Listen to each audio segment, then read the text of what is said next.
প্যারিসে আজ থেকে বিশ্ব জলবায়ু পরিবর্তন সংক্রান্ত শীর্ষ সম্মেলন শুরু হচ্ছে।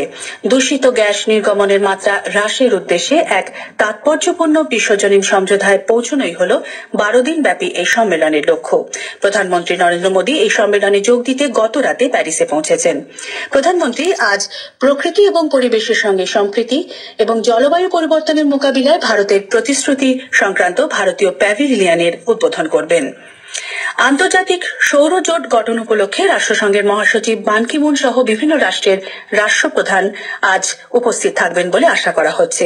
শ্রী মোদী দলসমূহের সম্মেলন বা COP21 নামে পরিচিত গুরুত্বপূর্ণ এই জলবায়ু শীর্ষ সম্মেলনে আনুমানিক 150 জন রাষ্ট্রপতি, প্রধানমন্ত্রী এবং দেশের প্রধানদের সঙ্গে মিলিত হবেন।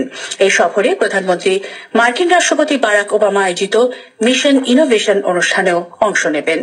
প্যারিস রওনা হওয়ার আগে আকাশবাণীর মন কি বাত অনুষ্ঠানে প্রধানমন্ত্রী বলেন, বিশ্ব উষ্ণায়ন প্রতিরোধে সহায়তা করা প্রতিটি মানুষের কর্তব্য। ওই সম্মেলনে 25 সদস্যের ভারতীয় প্রতিনিধি দল প্রধানমন্ত্রীর জলবায়ু সংক্রান্ত ন্যায় বিচারের বিষয়টি তুলে ধরবেন। সারা বিশ্বের মোট 196টি দেশ এই সম্মেলনে অংশ নিচ্ছে। প্যারিস জলবায়ু বিষয়ক সম্মেলনে রাষ্ট্রসংঘের বিগত 20 বছরের মধ্যে প্রথমবার বিশ্ব উষ্ণায়নের মাত্রা 2 ডিগ্রি সেলসিয়াসের নিচে রাখা সংক্রান্ত জলবায়ু বিষয়ক আন্তর্জাতিক আইনি বাধ্যবাধকতা রূপায়ণ হতে চলেছে। আমাদের সংবাদদাতা জানাচ্ছেন, এই সম্মেলনে উন্নত এবং বিকাশশীল দেশগুলিতে খরা, দাবদাহ, ঝড়ঝঞ্ঝা এবং সমুদ্রের জলস্তর বৃদ্ধির সহ আবহাওয়ার উপর অপরিবর্তনীয় প্রভাব এড়ানোর লক্ষ্যে কার্বন নির্গমনের মাত্রা কম করার বিষয়ে আলোচনা হবে। প্যারিসে বিশ্ব জলবায়ু সম্মেলনে যৌথভাবে আন্তর্জাতিক সৌর জোটের সূচনা হবে।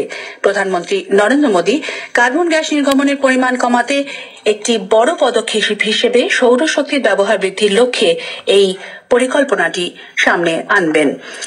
এই পরিকল্পনার আরও একটি মুখ্য উদ্দেশ্য হল আজ থেকে 2100 সালের মধ্যে বিশ্ব উষ্ণায়নকে 2 ডিগ্রি সেলসিয়াসের নিচে ধরে রাখা।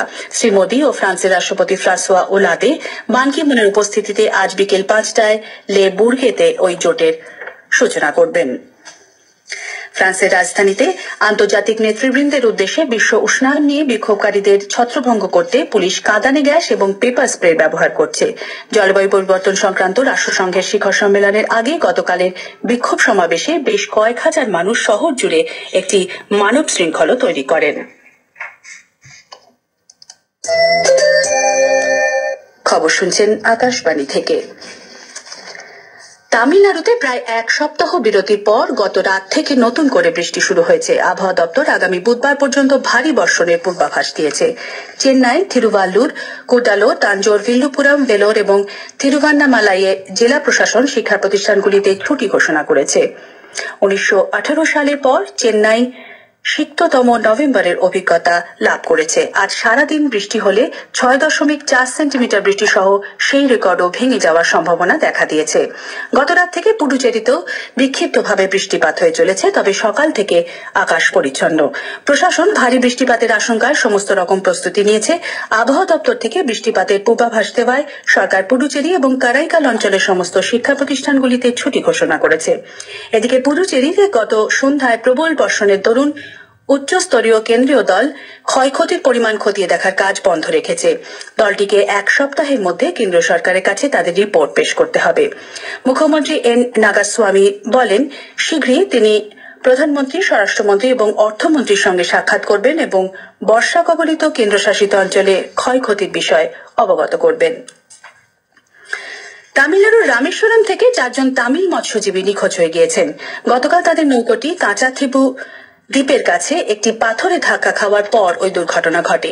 আমাদের সংবাদদাতা জানাচ্ছেন, শ্রীলঙ্কার নৌসেনা কাঁচাথিবুর কাছে মাছ ধরার সময় তামিল মৎস্যজীবীদের ধাওয়া করে এবং 8 জন মৎস্যজীবীকে গ্রেপ্তার করে। মৎস্যজীবীদের 2টি মাছ ধরা নৌকাও আটক করা হয়। আজ থেকে কেরালা বিধানসভার অধিবেশন শুরু হচ্ছে। রাজ্যে সম্প্রতি অনুষ্ঠিত স্থানীয় সমিতি নির্বাচনের পর এটাই প্রথম অধিবেশন। উল্লেখ্য, সাম্প্রতিক নির্বাচনে ক্ষমতাসীন কংগ্রেসের নেতৃত্বাধীন ইউনাইটেড ডেমোক্রেটিক ফ্রন্টের বিরুদ্ধে CPIM এর নেতৃত্বে লেফট ডেমোক্রেটিক ফ্রন্ট সংখ্যাগরিষ্ঠতা লাভ করেছে। বিহারে নবনির্বাচিত রাষ্ট্রীয় লোক সমতা পার্টি RLSP বিধায়ক বসন্ত কুমারের মৃত্যুতে বিধানসভার শীতকালীন অধিবেশনের প্রথম দিনে আজ শোক জ্ঞাপনের পরই সভা দিনের মতো মুলতবি ঘোষণা করা হয়। আজ সভা শুরুর পরই অস্থায়ী অধ্যক্ষ সদানন্দ সিং বসন্ত কুমারের প্রয়াণের কথা সভায় জানান।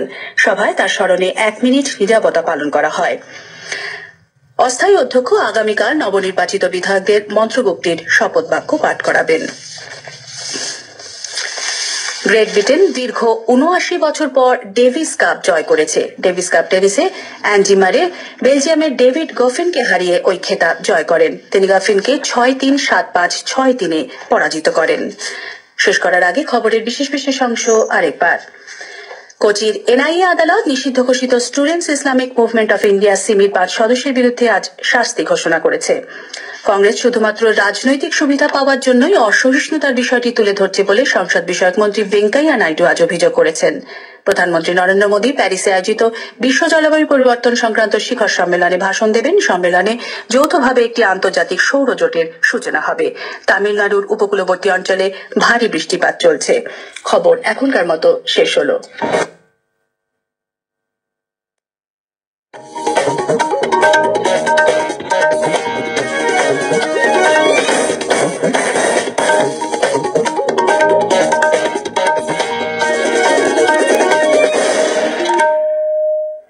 আকাশবাণী কলকাতা। স্থানীয় সংবাদ পড়ছি পিয়ালি মুখোপাধ্যায়। লোকসভায় আজ অসহিষ্ণুতা ইস্যুতে আলোচনার সময় সিপিআইএম সাংসদ মোহাম্মদ সেলিমের এক মন্তব্যের জেরে শোরগোল শুরু হয়ে যায়। একটি ইংরেজি পত্রিকাকে উদ্ধৃত করে মোহাম্মদ সেলিম বলেন, স্বরাষ্ট্রমন্ত্রী রাজনাথ সিং ওই পত্রিকাকে দেয়া এক সাক্ষাৎকারে আপত্তিকর